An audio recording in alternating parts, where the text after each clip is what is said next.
There we go.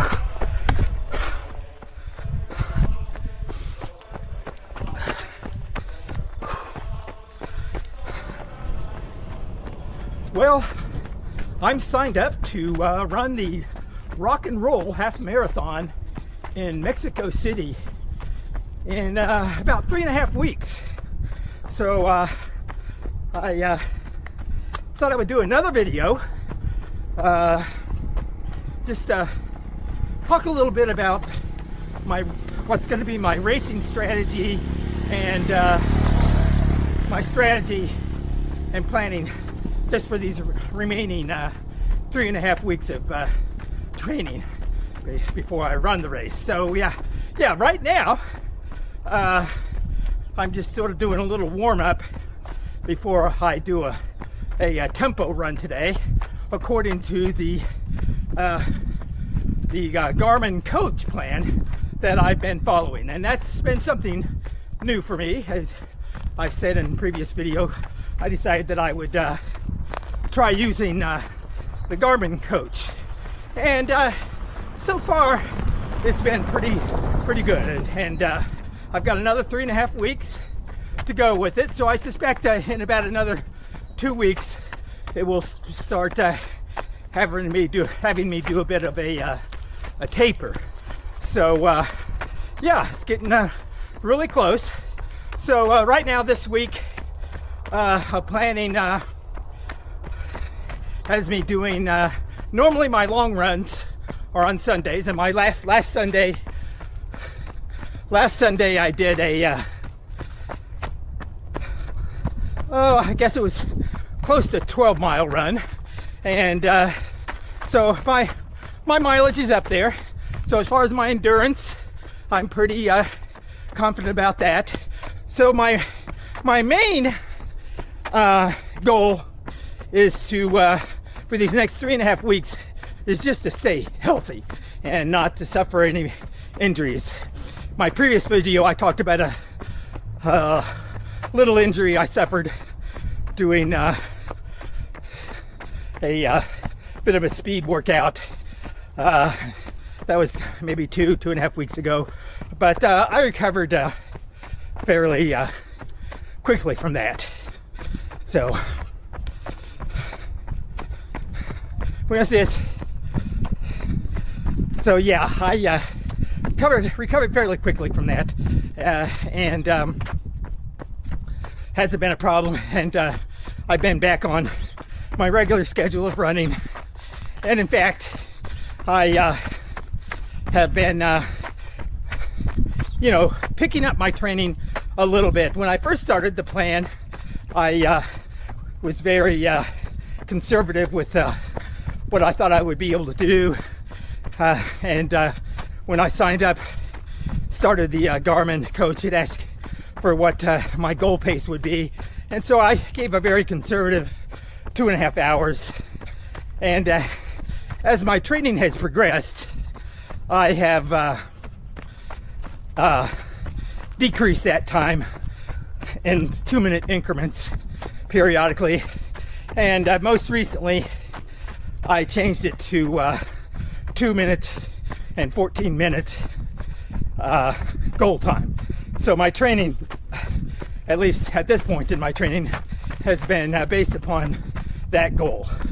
And the Garmin coach gives you a little confidence rating as whether or not they think you'll be able to do that. And it's always given me a pretty high confidence rating. So I'm feeling pretty good about that. So yeah, and as far as my preparation, besides the Garmin coach, I try to pay attention to my diet, and so I'm going to pay maybe a little more attention to my diet and my nutrition heading up to the race now. And yeah, I'll probably do a bit of carbo loading, a few days before, that sort of thing. But main thing is just trying to eat healthy, avoid a lot of highly processed carbs, and I have for a couple of years, I've cut back on my consumption of alcohol. Not that I was ever consuming that much, but I very rarely will have a beer or a glass of wine these days, and I don't anticipate having any between now and the race. So,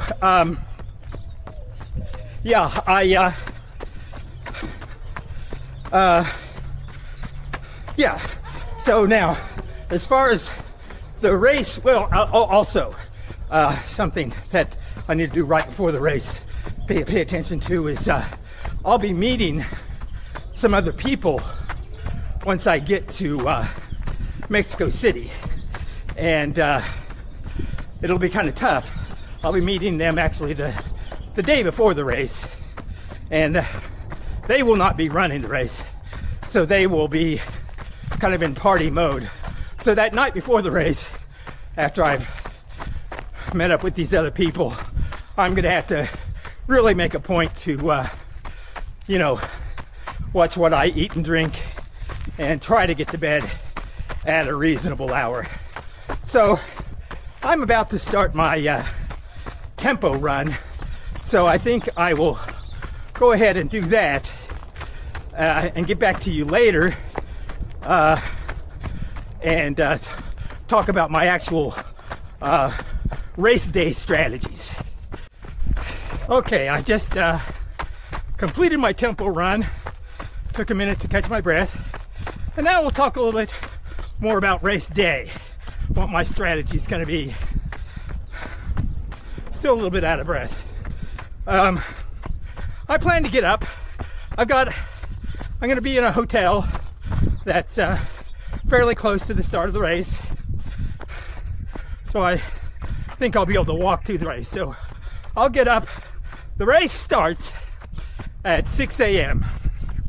and so I plan on getting up around 4 a.m. and start stretching a little bit, use the restroom, try to empty my bowels as much as possible, and maybe have something, a really light, something to eat, but not much, and get dressed and leave for the race. Now, I'll be bringing a couple of little packets of UCAN gel. I like UCAN because supposedly it lasts a little bit longer than other forms of nutrition, gels and things like that. And of course there will be water stations along the way. Yeah, I'm still breathing hard after my tempo run, but let's keep going. I'll be wearing the Hoka Mach 6 shoe, which is fairly lightweight, and I think it'll be okay for this race. And then probably something very similar to what I've got on right now as far as my clothing. Now, there's a chance it might be kind of cool, especially, before the race at 5. It could be down, temperatures could be down into the 40s. So I'm probably going to pick up a cheap little hoodie or something between now and then that I can wear to keep me warm until the race actually starts. Buenos dias. And then discard it. Discard that hoodie before the race starts. So yeah, I'm guessing at the start of the race the temperature might be in the 50s, which is really kind of ideal. So now, as far as the race itself, the strategy, pacing and things like that.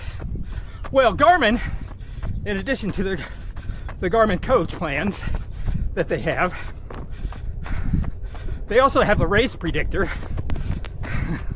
And the race predictor, the Garmin race predictor, is predicting that I should be able to run that race in just a little over 2 hours and 2 minutes. But I think the Garmin Race Predictor is notoriously optimistic, and I don't expect to do that. And as I said, I currently have my race prediction set on my Garmin Coach at 2 hours and 14 minutes. And I think I'll be able to do that. So my aspiration is to do a little bit better than that if I can, and just sort of see what happens. So now, I'm a negative split kind of guy, and on almost every run that I do, even when I don't intend to, when I start running, I'll start off at what I think is a reasonable pace, and then without even intending to,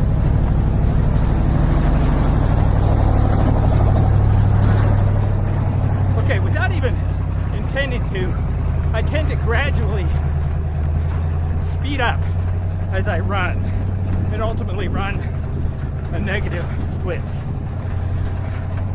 So, my race strategy at the beginning is actually to keep my pace maybe a little bit below what my goal pace is should be, knowing that after a mile or two I will probably have picked it up without even realizing it. So yeah, that's kind of my strategy. And then just try to stay relaxed, make sure that I'm not running too fast up to mile 9 or 10. And then if I'm feeling really good at mile 10, I might decide to really let it rip if I'm feeling good. But be cautious, because this is my first real race that I will have done in quite some time. So yeah, I will err on the side of caution. So that's my plan. Now, I guess I'll call it quits until I get back, and then I will talk a little bit about my future plans. So I'll see you in a minute once I get home. Okay, so I'm home now, and I've taken a shower and recovered a bit from my run this morning, and it was a fairly successful run. As you can see, it was 3 different sections: a 15-minute warm up where I did the first part of my video, and then I had a 15-minute tempo run, and then another 15 minutes of cool down where I did the rest of the video that you've already seen at this point. So, and as you can see, when you look at, my Garmin report here, I probably, did my warm up maybe a little bit faster than I should have. And then definitely my cool down, it's just my nature. I definitely like to, I speeded that up to actually, toward the end, I was actually running faster than I did at the fastest point on my tempo run. And then when you look at the tempo run, I did a pretty good job when it first started at getting right at that pace that it had set for me. But, as always, I just sort of naturally just sort of creep up with my speed as I'm running. And toward the end, I was running, maybe about a minute per minute per mile faster than I should have been. But, all in all, it was, I think, a good workout for me. So now let's go ahead and talk about my future plans. Once I run the rock and roll half marathon in Mexico City. Right after that, I'm going to take a couple weeks off and with the friends that I'll be hooking up with, just travel around southern Mexico and see some of the ruins there and hang out for a while. But as far as my hiking and running future plans, I know that in the previous video, I said that I was thinking about running another rock and roll half marathon in Madrid. And the reason I chose Madrid is because I thought there might be some hiking that I might want to do in that part of Europe immediately after that. But when I went to check out the Rock and Roll Half Marathon, went to their website for Madrid, I guess they're already sold out. Yeah, they're not taking any more registrations for that race. So I wasn't able to sign up for that. But the hiking that I was thinking that I might want to do afterwards is actually the Fisherman's Trail in Portugal. So I went looking for a half marathon that was actually, closer to where I would start hiking the trail. And in southwest Spain, there's a town, I think it's called Chiclana, I think, if I'm pronouncing that right. I think it's spelled Chiclana, something like that. And it's right on the coast there, so it's very flat. And I've actually already signed up for that. And so that'll make it pretty easy. I think it'll just be a very short train or bus ride to where I would probably start hiking the Fisherman's Trail, which is right along the Atlantic coast there, heading north along the coast in Spain. So yeah, I think I'm definitely signed up for the race. And right now, it's my intention to go ahead and hike the Fisherman's Trail after that. So now, as far as that race and my future plans beyond that particular race, as I said, is very flat. And, I look at those Garmin race predictions, and as I said, they're very generous and optimistic about saying that I ought to be able to do 2:01:55, I think is what they're saying. I ought to be able to run a marathon or a half marathon at right now. But I think that's highly unlikely. But I'm doing so well, and the way I've felt and my paces and things like that as I've prepared for this coming half marathon in Mexico City, I feel like my conditioning has improved significantly, and especially since this is supposed to be a fairly fast course that I've signed up for in Spain. I'm thinking I might see if I can hold Garmin to their prediction and maybe even do another sub 2 hour half marathon. And I've done that before. I think my fastest marathon is much faster than that, but that was a long time ago. I think 1:40 or something like that might have been my fastest, but I don't think I'll see that time again. But I think I might be able to do a sub 2 hour half marathon. So I think that's I'm going to pencil that in as my goal time for this next half marathon. But I don't want to get too far ahead of the game. In another 3 weeks, I got to get myself down to Mexico City and see how I do in that rock and roll half marathon down there. So in the meantime, happy trails, and we'll see you next time.